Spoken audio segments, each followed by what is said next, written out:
ધ્રાંગધ્રાના રાજપરથી કંકાવટી જવાના રસ્તેથી કુખ્યાત દેશી દારૂના બુટલેગરની ભઠ્ઠી ઝડપાઈ।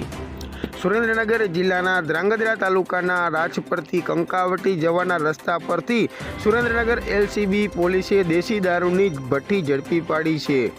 જેમાં પ્રાપ્ત વિગતો અનુસાર રાજપરથી કંકાવટી જતા રસ્તા પરથી દેશી દારૂની ભઠ્ઠી ધમધમતી હોવાની બાતમી સુરેન્દ્રનગર એલસીબી પોલીસને મળી હતી।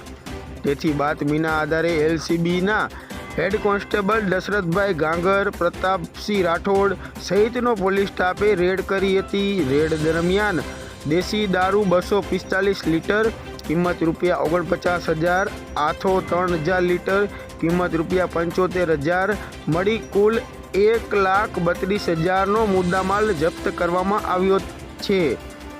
ત્યારે આ દેશી દારૂની ભઠ્ઠી ચલાવનાર મનસુખભાઈ પ્રભુભાઈ કોળી રહે રાજપર, 2 ગોપાલભાઈ સવજીભાઈ ઠાકોર રહે વાવડી બંને વિરુદ્ધ ધ્રાંગધ્રા તાલુકા પોલીસ સ્ટેશનમાં ગુનો દાખલ કરવામાં આવ્યો છે।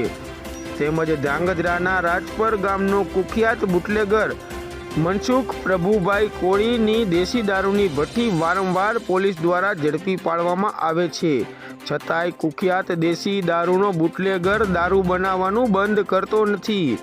તેથી આ દેશી દારૂની ભઠ્ઠી પોલીસ દ્વારા ઝડપી પાડવામાં આવી છે, પરંતુ આરોપી હાજર નથી મળતો। દરેક વખતે પોલીસ દ્વારા દેશી દારૂની ભઠ્ઠી તો ઝડપી પાડવામાં આવે છે, પરંતુ આ રાજપર ગામનો કુખ્યાત દેશી દારૂનો બુટલેગર મનસુખભાઈ પ્રભુભાઈ કોળી દરેક રેડમાં પોલીસને ચકમો આપી ફરાર થઈ જાય છે। તેથી ધ્રાંગધ્રાના રાજપરથી કંકાવટી જવાના રસ્તેથી દેશી દારૂની ભઠ્ઠી એલસીબી પોલીસે ઝડપી પાડી છે। જેમાં 2 શખ્સો વિરુદ્ધ ધ્રાંગધ્રા તાલુકા પોલીસ સ્ટેશનમાં ગુનો દાખલ કરી અને વધુ તપાસ તાલુકા પોલીસ ચલાવી રહી છે।